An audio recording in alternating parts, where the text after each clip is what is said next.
Hola amigos, soy Alberto Rodríguez y hoy vengo a tratar un tema con vosotros que me tiene muy preocupado, casi tanto como a ese monitor que descubre horrorizado que un alumno rebelde de 80 años se hizo caca en la piscina durante la clase de aquagym. Estoy en Informe Rodríguez y hoy venimos a hablar del siempre polémico racismo español.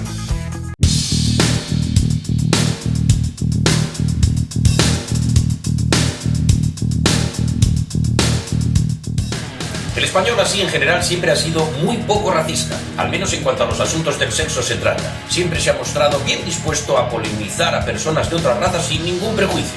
Durante el descubrimiento de América, nuestros héroes desdentados y contrahechos tuvieron a bien copular con las desventuradas indígenas, dando lugar a un bonito mestizaje. Por desgracia y con el paso del tiempo, artistas como Macaco, Huecuan, Paranoia o Manu Chao convirtieron dicho mestizaje en una aberración.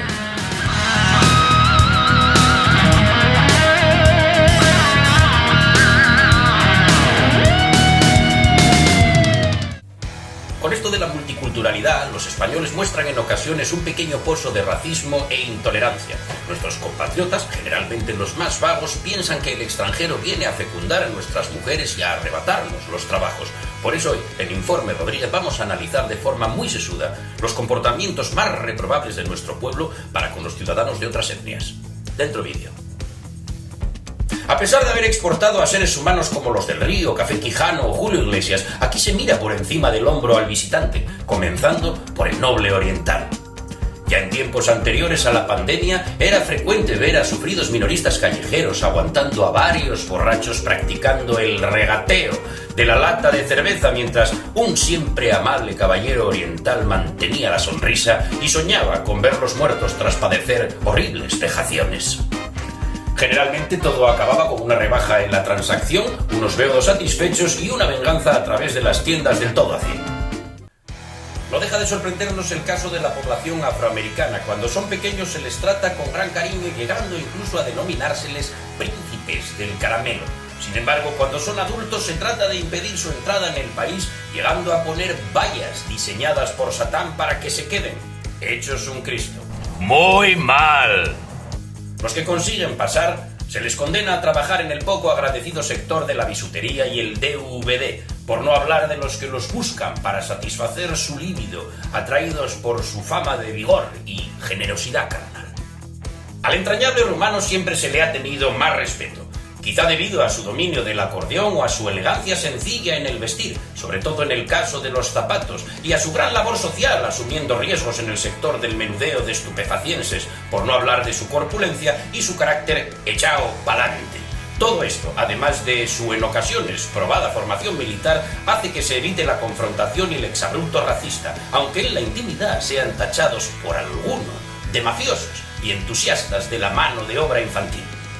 Con nuestros hermanos latinoamericanos tenemos también una relación curiosa. Si bien destacan por su elevado índice de galanes, en el caso de Argentina y Venezuela son grandes exportadores de cansadamas para reality shows, aquí tienen el San Benito de ser llamados payoponis por los también marginados gitanos de piel de color aceituna y se les asignan trabajos como operarios de la construcción, teleoperador o cajero en un restaurante de comida rápida. Ellos siempre toman represalias ejecutando su oficio con gran lentitud, pero mostrando esmero y amor por el trabajo bien hecho.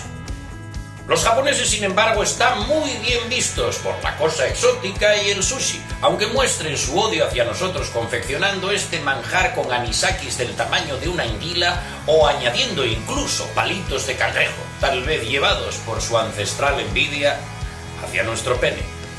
Tampoco están mal vistos los rusos del tipo millonario o las rusas del tipo modelo. Hasta Donald Trump, que a pesar de ser piel roja es racista, es un galán muy a la antigua usanza, muy de coger por el pussy a las señoras rusas, al igual que intentaban hacer los seres primordiales españolas con las suecas en los años del desarrollismo. Lo que no cabe duda es que el español, mucho español, no pone cortapisa según qué inmigrantes. En el caso del fútbol puede ser un gitano depilado más brillante que el hueso de un aguacate, un guerrero bosquimano, un menino garrúa o un esquimal rastafari. Lo que importa es tu desempeño en el terreno de juego. Con esto venimos a decir que el racismo está muy mal. muy mal.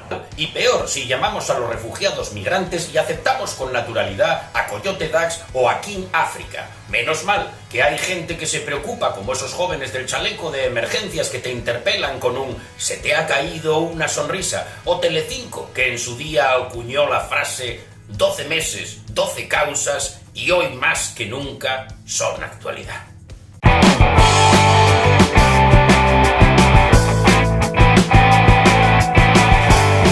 Y hoy la información del tiempo va a versar sobre el tiempo presente de indicativo en asturiano del verbo ser o estar. Para la primera persona, yo soy. Para la segunda persona, tú, yes. Para la tercera persona, él o ella, ye. Para la primera persona del plural, nosotros o nosotres somos. Para la segunda persona del plural, vosotros o vosotres sois. Para la tercera persona del plural, ellos o ellas son. Feliz Día de los Trabajadores. Feliz 1 de mayo. Porque auténticos hay pocos y los pacones somos más.